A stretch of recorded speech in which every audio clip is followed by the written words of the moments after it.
How's it going, everyone? I'm Luke Walker. That's the Big Cheese, Brian Welch. How we doing? I'm doing good. It's Friday. It's Friday.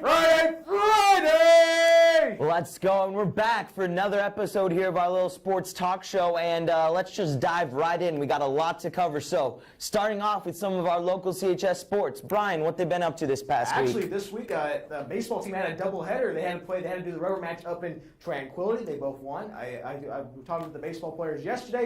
They were pretty happy. But next week, they have a 3-game series. Monday, they go into Fresno. They can take on our good friends, Fresno Christian High School, the Eagles. Tuesday, they play Mendota at home for senior night.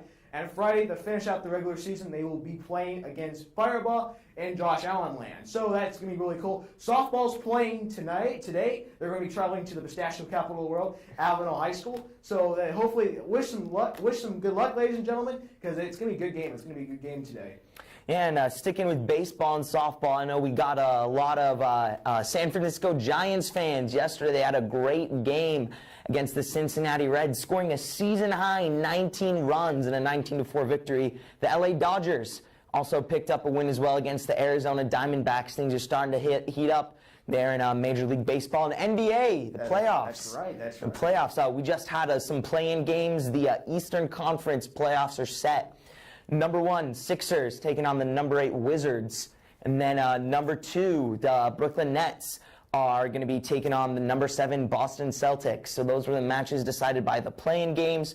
That's going to be exciting. And the Lakers. Great game against the Warriors, man. They somehow squeaked by. Watching that game, I wanted to watch the highlights again.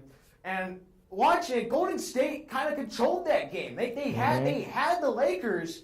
And if you're a Laker fan, you beat the Warriors by 3 points. If you're in Lakerland, I think you should be a little bit worried. Yeah, I think it's interesting. They barely held on to beat the Warriors. But honestly, if I was a Laker fan, that game, because they were able to get the win, I don't know if my confidence is shaken because Dennis Schroeder played horribly, because Anthony Davis didn't really get going until half two, because LeBron, he had a triple-double, but and he made that clutch three-pointer for the win. But he really didn't have an amazing performance overall. So I think the Laker fans got a little bit of confidence in knowing that their role players, their Alex Caruso's, Kentavious Caldwell-Pope, those type of players stepped up. And, I can't wait to see them go at it against the Phoenix Suns. That's going to be a good game. I mean, Chris Paul being in the Phoenix Sun organization, that's going to be a wonderful series. It's going to be excellent. But also, I feel like the team that we think we should throw their hat in the ring in the Western Conference is the Utah Jazz. The Utah Jazz. We will find out tonight who they play. We've got a matchup between the Golden State Warriors and the Memphis Grizzlies. The winner of that game tonight will play the Utah Jazz in the first round of the playoffs. Who do you have in that game, Luke? I think the Warriors, they really looked good against the Lakers. And, I think a big thing the Lakers had was a size advantage. I don't know how big that size advantage is for the Grizzlies. I think if the Grizzlies need to win, Jonas Valanciunas, their center, needs to have a great game. But I got the Warriors, and, I think if the Warriors are able to make it, it'd be a fantastic series to see Donovan Mitchell, Steph Curry go at it. And, even if they don't win and it's the Grizzlies, Ja Morant, another great young guard. So, yeah, I'm excited for some NBA playoffs. But also, tomorrow, the team, I feel like watching that game, Curry's been he's been injured. He had some injuries before the COVID cancellation and stuff. And Curry looked like Curry against the Lakers. I mean, I think the ESPN cafeteria should be getting the Curry stew ready, the Curry chicken ready for probably a triple-double. A triple-double? I mean, let's do a double-double from In-N-Out. A double-double, he's going to get 10 dimes, you think? I think he's going to be good. I feel like Curry's going to be Curry. Curry's going to go off in Memphis. Yeah, I don't know if he'll get a double-double, but the NBA scoring leader, I expect him to pour in the points. Some other sports we got. Brian, we got any racing coming up? That's right. This is the best. This is like Christmas in the Midwest, ladies and gentlemen. The Indianapolis 500 is coming up next week on Sunday on NBC. Check your local listings for that. But first, before they can race, they have qualifying. And today is going to, actually Saturday, they're going to be doing practice, the fast boost. They're going to put the qualifying boost on the cars. So they're ready. So we're going to see how fast they really are. Some of the front runners, I feel like, because this weekend's qualifying for the 11 rows of 30 free. Actually, there's 35 cars, Luke. So 2 cars are going to go home. And I really like watching different people watching, like different reporters and different people, like different YouTubers who are at the track. I feel like James Hinchcliffe and Andretti Autosports might go home.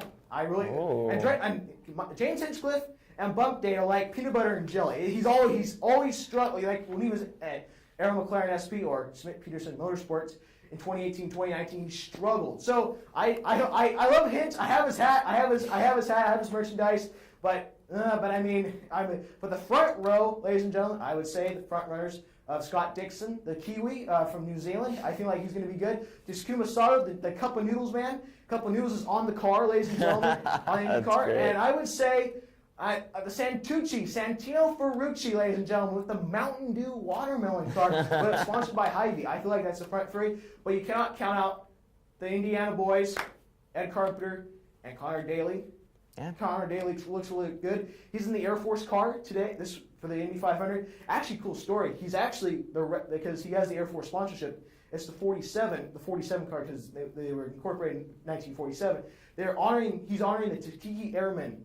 Oh, the Tuskegee Airmen? Yes, it's really cool. It's really cool car. I'm gonna try to get that diecast. Yeah, cool. Yeah, you mentioned quite a few international racers. Speaking of international stars, the UFC last weekend, UFC 262 on pay-per-view, crowned a new lightweight champion in the wake of the retirement of international superstar Khabib Nurmagomedov. Charles Oliveira, second-round TKO against the Missouri boy Michael Chandler. So there's a new lightweight champion in the UFC.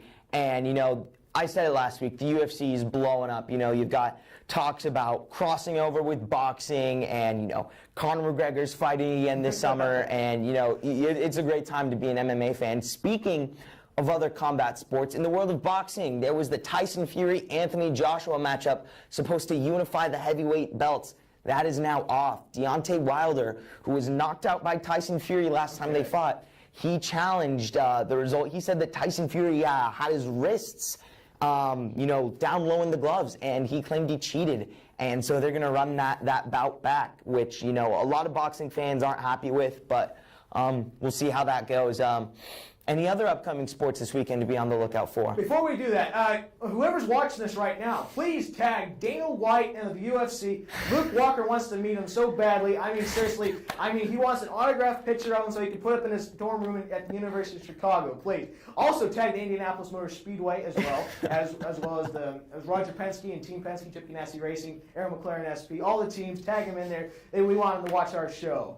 Actually, sports this weekend. Actually, NASCAR IndyCar qualifying is going on this weekend. NASCAR is going to the Circuit of the Americas. NASCAR going to an F1 track. That's going to be very entertaining. Beyond that, I was testing. I have an Xbox. I was testing the stock cars at Code. It's going to be a very, very interesting race. Very technical. It's going to be very fun. That's going to be on Sunday. NASCAR trucks and Xfinity tomorrow as well. Basketball tonight with Golden State, Memphis. I think the Dodgers are still in the series with the Diamondbacks. That actually just ended. They had their homestand there. They're going on the road now. That's correct. They're going on the road.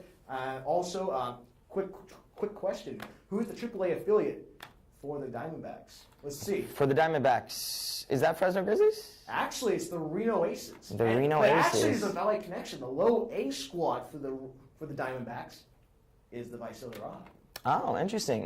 So, all right, well, our producer, Camilla Hendricks, is telling us that we have to wrap up. But we'd like to say thank you for watching our show. And with everyone, we'd like to say thank you to everyone who has put this show together. Our producer, Camilla Hendricks, the Giants fan. We're all going to get her a Giants hat from Oracle Park. Our advisor, Tom Lucero. He's Luke Walker. I'm Brian Welch. And thank you for watching the Walker and Welch Sports Talk Show.